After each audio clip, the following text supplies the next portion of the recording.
ಆಗದು ಎಂದು ಕೈಕಟ್ಟಿ ಕುಳಿತರೆ ಸಾಗದು ಕೆಲಸವು ಮುಂದೆ. ಮನಸೊಂದಿದ್ದರೆ ಮಾರ್ಗವು ಉಂಟು, ಕೆಚ್ಚದೆ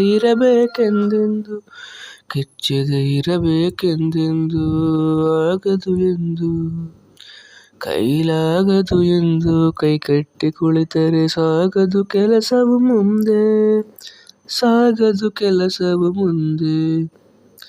ಕೆತ್ತಲಾಗದು ಕಗ್ಗಲ್ಲೆಂದು ಎದೆಗುಂದಿದ್ದರೆ ಶಿಲ್ಪಿ ಆಗುತ್ತಿದ್ದೆ ಕಲೆಗಳ ಬೀಡು. ಗೊಮ್ಮಟೇಶನ ನೆಲೆನಾಡು ಬೇಲೂರು ಹಳೆಬೀಡು.